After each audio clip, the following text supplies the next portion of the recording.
Hey guys, what's up? Welcome back. I am so freaking excited to be filming this video and putting it out for you guys. I'm wearing my Scarlet Guard pin because I am a dweeb, but yeah, I had the privilege of meeting Victoria Aveyard. She ended up coming to British Columbia, Canada for book signing at the chapters in Metrotown mall, and she is freaking amazing. She's been going all over the world doing like touring and doing book signings for her final installment to the Red Queen series, which is the book War Storm. There it is in all its glory. It's beautiful. Yeah, she's been promoting the last book to the series, and it's crazy. Like, I think this book was written over the span of like 4 years, and now it's like coming to an end. But yeah, she was signing, she signed 3 books for the first 200 people that had gotten wristbands. So this is like the wristband that they give you when you go to the store. When you get there, you have to purchase an actual copy of War Storm in order to get the wristband. Yeah, so I ended up purchasing the book and getting a wristband and getting my button line. And it was about like an 1.5 to 2 hour wait, so there were a ton of people all around the store, and we were just like basically waiting to get up front. There's like a seating area, and I think that was like only for like the first 50 people that were in line, and then everyone else had to stand behind. So I was like really fortunate that I got a seat because I had booked it straight from work to Metrotown, which is about like a 15-minute SkyTrain ride away. God, I think that there was probably about 200 people at the signing event, but yeah, I was like surprised. I was like that I even got a wristband, but she was absolutely amazing. And if you guys want to see what it looks like, her signature, she personalized 1 book and then she signed 2. I've never been to a book signing before, but if you're somebody that has never gone to a book signing, and this is just for future reference, so when you go to a book signing and you're waiting in line with your book, they will make you open it up. They'll probably grab like a sticky with your name and they'll put it on the page for the author. But you will stick these pages under the flap, and it usually goes to the cover page. And that's usually the page that they sign, unless there's like a special page for it, like a whatever border. But this is what it looks like. A signed, I'm just gonna take this off here so I don't ruin it. But this is what a signed copy of War Storm looks like, and that's her signature, and she personalizes it and puts your name on it, which is like super duper cool. And yeah. And I got the other 2 books that I decided to get signed. It was a little bit of like, it wasn't a hard decision, but it was a little annoying because I only had a soft cover of the Red Queen. But I definitely wanted to have the first book signed, so I got this one signed as well. And I wasn't a fan actually of King's Cage, which is the second book to the Red Queen series. So I decided to not get the signed, even though it was a hardcover, and I decided to get Glass Sword signed instead, because I think out of all of the books that this was probably my favorite one out of the series thus far. So the reason why I'm so excited about this video is because I actually recorded her answering questions, and I feel like if you're a huge fan of the series, then you are going to appreciate this video. And yeah, it was like super cool of her to answer the questions and give a little bit of background information as to where she kind of drew her inspiration from. And she also answers some questions and gives feedback as far as like inspiring writers and stuff like that. So yeah, stay tuned because I'm going to include it into this video coming right up. So your battle scenes are epic, so what kind of research do you have to do to write? Some kind of research that gets you on a watch list. But no, every single author is on a watch list. Every single one. Even like the fluffy contemporaries, they're on a watch list. Mr. FBI man who lives in my computer. No, research-wise, I really love writing my set pieces and my action sequences. I choreograph them a little bit. Sometimes I'll have to draw out. I love maps, but I will draw out, you know, this army is moving in this way, or these characters have to get to this part, and here's where this is going to happen, this is going to happen, they're going to run into this. just visualizing that really helps you break it down and figure out the way you're going to write it. Writing-wise, I try to be as visceral and immediate and as fast as possible in those moments, and it helps that you're in first-person POV, which also makes it easier to do things without explaining them as much, because, you know, they're just happening to the character as they're happening. She's not thinking, you know, oh, these 10 steps have led to now someone's jumping on me from behind. It's someone's just jumping on you from behind. So that makes it a little bit more immediate and enjoyable for the reader, I think. Yeah, sure.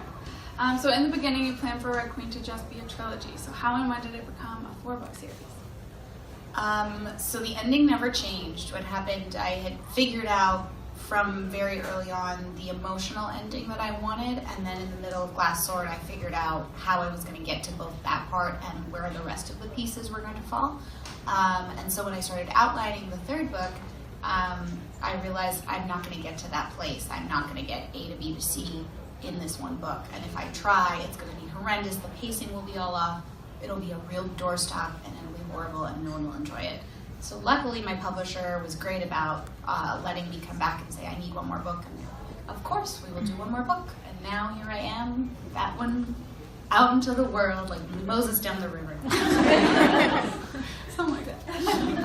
Okay, so we're really in love with your covers. They look so good together. Can you tell us about the cover design? Do you have any say in what these look like? Yeah, these covers are awesome, and I think more than anything any one of us has done, these covers have sold these books. But for the most part, yeah, they were very, very inclusive of me, which is not necessarily the norm. I've heard, you know, great stories from authors who have had a lot of input on their covers, and I've heard stories from authors who are essentially told, this is your cover and deal with it. But, you know, they asked me, you know, what do you like in a book cover, and what do you want on the book cover? And I said, I like simple covers. In 2015, when this first debut, covers were very busy and there was lots going on, so I thought, well, the only way that we're going to stand out is if we do less. So I want to do a symbol, something like Hunger Games, Divergent, Game of Thrones, Outlander. Those are the book covers I love. Let's do an upside-down crown. And they were like, great, can we put blood on it? And I said, yes, please. And then from then on, we kind of I guess we really struck oil on that one. People loved the cover. In hindsight, we looked like geniuses, even though I guess they really had to fight to get that one through. And then we had an iconography kind of set up for the rest of the books, and we went with crowns for every single one, and they match the titles, they match what's happening in the book. Some people have noticed that the blood colors have changed a little bit from book to book, which was really fun to see happen. And then the color gradient is so cool. That was my cover designer. Love it. They look good on a shelf. Yeah. So you mentioned you love maps. Can you tell us about the official Red Queen map and how those factor into your storytelling? I love maps. I tend to only write things that require a map, so that narrows it down. But the Red Queen map, something that I have always really enjoyed, is the first two books didn't have maps, and then the third book we put one in, and I started getting a lot of people who were like, your map looks a lot like North America. You just copied North America. And I was like, gee, I wonder why I did that. Because there were people who, I guess it was layered in enough that the connection was not made that this is not a separate world. This is North America several thousand years from now, post-apocalyptic, post-reconstruction, sort of the world has broken apart and reformed in a different way. And that in itself was really fantastic because I was literally building on something that already existed. And I could sort of figure out or try and inform myself on where things were going to go. One of the things I really enjoyed but also hated doing, because, you know, it might be a reality, was destroying Florida, because climate change was clearly not addressed in this world. So there's a couple islands where Florida used to be, and in the full version of the map, which isn't in the books, like Los Angeles is gone because the San Andreas Fault cracked, and there's the Louisiana Delta flooded. That was morbid and really, really, really enjoyable to figure out what words were going to still be around. So what's next for you? What are you working on right now? Next year, I'm going to be doing a bind-up of Red Queen World short stories and extra content, so more information as well as some more glimpses into what's going on with the people who survived Warstorm. And then after that, I am going to hopefully be launching into a new sandbox, so new YA fantasy series. films. Exciting. Yeah, I'm excited. So a while ago, Red Queen was optioned to be a movie. Do you have any updates on that? That was not a dramatic pause. I really just needed some caffeine. The process is ongoing. The production team has been really fantastic with me and really inclusive, and asked for my notes. They still take me out to dinner, which is a good sign. But for the most part, it's difficult because with film, you can't say anything until the second you can say something, and things don't feel like they're moving until the second they're greenlit and you have a release date.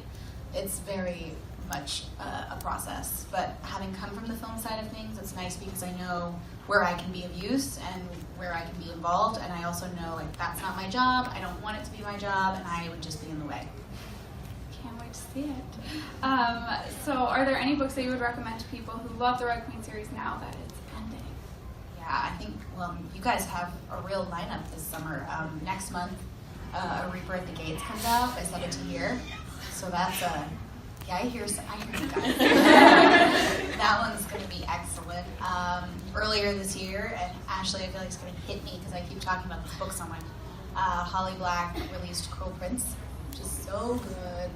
And I'm going to brag, I managed to get my hands on the second one, the arc of the second one, and it is even better.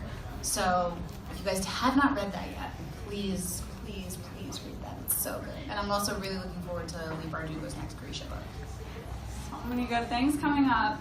So I'm sure we have a few aspiring writers in the audience too. My best advice, and it seems like the obvious advice, and it's obvious for a reason. It's because it is really hard to do, but you have to do it, which is you have to finish a first draft. And I know it's really hard to, and we struggle with this every time we start something new. You have to give yourself permission to write a really bad first draft, because I totally understand the draw of making that first chapter perfect and just fiddling and not moving on until this little piece is perfect, and that is the quickest way to never finish anything. It's so much easier to look at the whole thing when it's done, even if it sucks, and know how to fix it, versus having those first two perfect chapters and kind of blowing all your steam on that.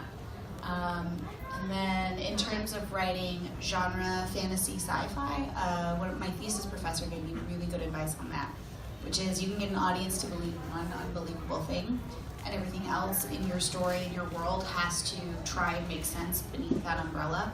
An audience will only suspend their disbelief so far, and once you push them past that limit, it's like, okay, we're out. So for Red Queen, for example, the one unbelievable thing is humans have evolved to have superpowers in the future, and everything else kind of leads back up to that. Yeah.